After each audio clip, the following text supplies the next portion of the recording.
Price the lord. സദൃശവാക്യങ്ങൾ 27-ാം അധ്യായം 1 മുതൽ 27 വരെയുള്ള തിരുവചനങ്ങൾ. നാളത്തെ ദിവസം ചൊല്ലി പ്രശംസിക്കരുത്. ഒരു ദിവസത്തിൽ എന്തെല്ലാം സംഭവിക്കുമെന്ന് അറിയുന്നില്ലല്ലോ. നിന്റെ വായല്ല മറ്റൊരുത്തൻ, നിന്റെ അധരമല്ല വേറൊരുത്തൻ നിന്നെ സ്തുതിക്കട്ടെ. കല്ല് ഘനമുള്ളതും മണൽ ഭാരമുള്ളതുമാകുന്നു. ഒരു ഭോഷന്റെ നീരസമോ ഇവ രണ്ടിലും ഘനമേറിയത്. ക്രോധം ക്രൂരവും കോപം പ്രളയവുമാകുന്നു. ജാരശങ്കയുടെ മുമ്പിലോ ആർക്കു നിൽക്കാം? മറഞ്ഞ സ്നേഹത്തിലും തുറന്ന ശാസന നല്ലത്. സ്നേഹിതൻ വരുത്തുന്ന മുറിവുകൾ വിശ്വസ്തയുടെ ഫലം. ശത്രുവിന്റെ ചുംബനങ്ങളോ കണക്കിലധികം. തിന്നു തൃപ്തനായവൻ തേൻകട്ടയും ചവിട്ടിക്കളയുന്നു. വിശപ്പുള്ളവരോ കയ്പുള്ളതൊക്കെയും മധുരം. കൂടുവിട്ടലയുന്ന പക്ഷിയും നാടുവിട്ടു ഉഴലുന്ന മനുഷ്യനും ഒരുപോലെ. തൈലവും ധൂപവും ഹൃദയത്തെ സന്തോഷിപ്പിക്കുന്നു. കൃത്യ ആലോചനയുള്ള സ്നേഹിതന്റെ മാധുര്യം അങ്ങനെ തന്നെ. നിന്റെ സ്നേഹിതനെയും അപ്പന്റെ സ്നേഹിതനെയും ഉപേക്ഷിക്കരുത്. തന്റെ കഷ്ടകാലത്ത് സഹോദരന്റെ വീട്ടിൽ പോകുകയും അരുത്. ദൂരത്തെ സഹോദരനെല്ലാം സമീപത്തെ അയൽക്കാരൻ നല്ലത്. മകനെ, എന്നെ നിന്ദിക്കുന്നവനോട് ഞാൻ ഉത്തരം പറയേണ്ടതിന് നീ ജ്ഞാനിയായി എൻ്റെ ഹൃദയത്തെ സന്തോഷിപ്പിക്കാം. വിവേകമുള്ളവൻ അനർത്ഥം കണ്ട് ഒളിച്ചുകൊള്ളുന്നു. അല്പബുദ്ധികളോ നേരെ ചെന്ന് ഛേദപ്പെടുന്നു. അന്യനു വേണ്ടി ജാമ്യം നിൽക്കുന്നവന്റെ വസ്ത്രം എടുത്തുകൊള്ളുക.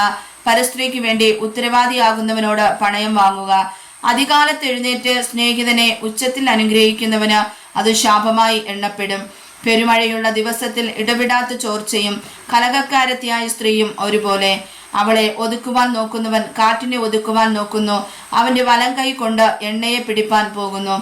ഇരുമ്പ് ഇരുമ്പിന് മൂർച്ച കൂട്ടുന്നു. മനുഷ്യൻ മനുഷ്യന് മൂർച്ച കൂട്ടുന്നു. അത്തി കാക്കുന്നവൻ അതിന്റെ പഴം തിന്നും. യജമാനനെ സൂക്ഷിക്കുന്നവൻ ബഹുമാനിക്കപ്പെടും. വെള്ളത്തിൽ മുഖത്തിനൊത്തവണ്ണം മുഖത്തെ കാണുന്നു. മനുഷ്യൻ തന്റെ ഹൃദയത്തിനൊത്തവണ്ണം മനുഷ്യനെ കാണുന്നു. പാതാളത്തിനും നരകത്തിനും ഒരിക്കലും തൃപ്തി വരുന്നില്ല. മനുഷ്യന്റെ കണ്ണിനും ഒരിക്കലും തൃപ്തി വരുന്നില്ല. വെള്ളിക്ക് പുടവും പൊന്നിനു മൂശയും ശോധന മനുഷ്യനോ അവന്റെ പ്രശംസ. ഭോഷനെ ഉരലിൽ ഇട്ട ഉലക്ക കൊണ്ട് അവിൽ പോലെ ഇടിച്ചാലും അവന്റെ ഭോഷത്വം വിട്ടുമാറുകയില്ല. നിന്റെ ആടുകളുടെ അവസ്ഥ അറിവാൻ ജാഗ്രതയായിരിക്കുക. നിന്റെ കന്നുകാലികളിൽ നന്നായി ദൃഷ്ടി വയ്ക്കുക. സമ്പത്ത് എന്നേക്കും ഇരിക്കുന്നതല്ലോ. കിരീടം തലമുറയോളം ഇരിക്കുമോ? പുല്ലു ചെത്തി കൊണ്ടുപോകുന്നു. ഇളം പുല്ല് മുളച്ചു വരുന്നു. പർവ്വതങ്ങളിലെ സസ്യങ്ങളെ ശേഖരിക്കുന്നു.